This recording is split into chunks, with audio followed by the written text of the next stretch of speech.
A gente está passando por uma situação delicada nas políticas públicas para o audiovisual brasileiro, porque a Ancine, a Agência Nacional do Cinema, que é o órgão, né, central das políticas para o audiovisual brasileiro, está diretamente ameaçada, né? Esse governo Bolsonaro, no meu entender, ele não tem uma política para a cultura, uma política do audiovisual. Uma hora o presidente, o ministro fala uma coisa e depois desiste, na outra semana diz uma outra coisa diferente.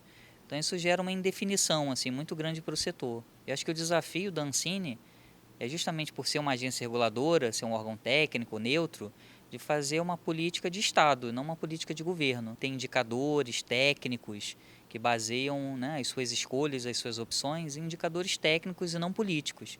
E quando começa a entrar uma variável política, né, para nortear as decisões de um órgão técnico neutro, de um setor econômico, isso acaba gerando assim, muitas distorções, né? E essa ideia de não ter um projeto claro para o governo, não ter um planejamento, um plano para a cultura, para o audiovisual brasileiro, gera muita indefinição, né?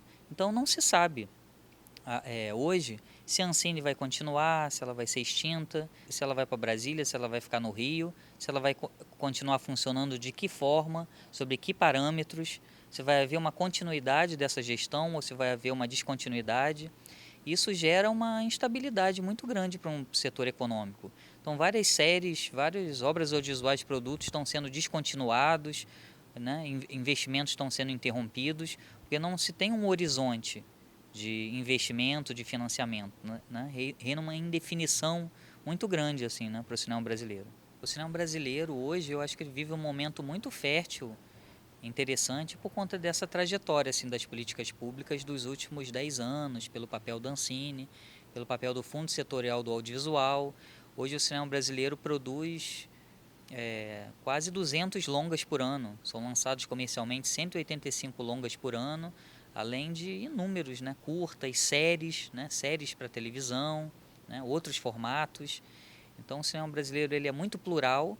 Você tem desde filmes de bilheteria, filmes que alcançam 1 milhão de espectadores, né? Então é um setor que gera emprego, renda, um setor econômico consolidado e ao mesmo tempo é um setor de qualidade artística indiscutível, né? Vários filmes brasileiros têm sido exibidos com destaque em festivais internacionais de prestígio, como no último Festival de Cannes, né? Que o Bacurau, do Kleber Mendonça Filho, ganhou um prêmio do júri, né? A Vida Invisível do Karim Ainu ganhou o prêmio da mostra Um Certo Olhar. Vários filmes brasileiros participando em Cannes, Locarno, Roterdão, os principais festivais de cinema de autor no mundo. Outro exemplo é que a Cahiers de Cinema, a principal revista cinematográfica de todo o mundo, né, que é a Cahiers, que foi fundada desde a época do Truffaut, Godard, da Nouvelle Vague francesa.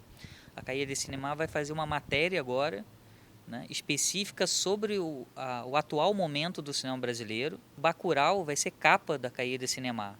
Os principais veículos, festivais internacionais do mundo reconhecem o vigor artístico do cinema brasileiro. Hoje a gente vive nessa situação assim muito grave, né, de instabilidade institucional, né, se o fundo vai continuar ou não.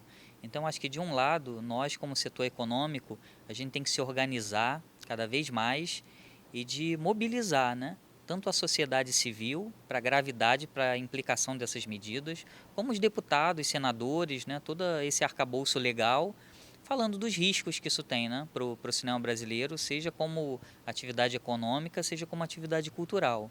E ao mesmo tempo, acho que a gente que faz cinema, também é importante a gente refletir nesse momento. Eu acho importante, fundamental ter apoio, ter política pública para o cinema brasileiro.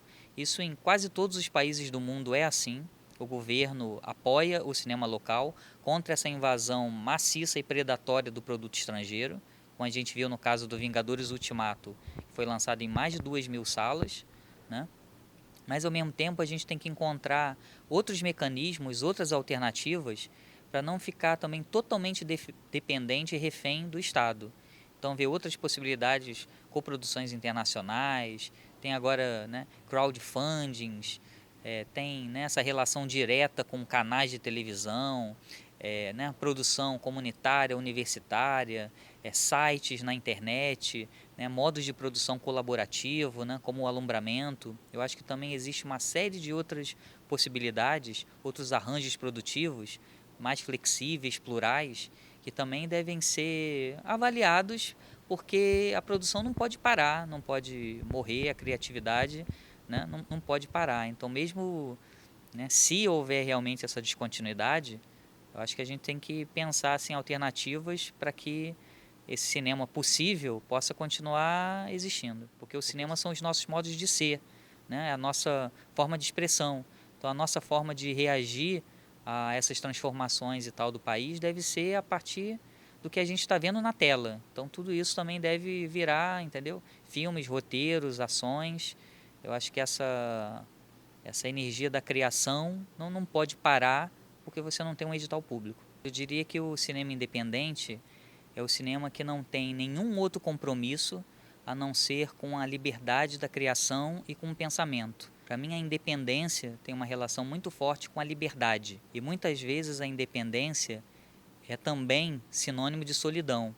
Muitas vezes você ser independente é você ter uma posição contra os grupos hegemônicos estabelecidos. Você ser independente é você ter coragem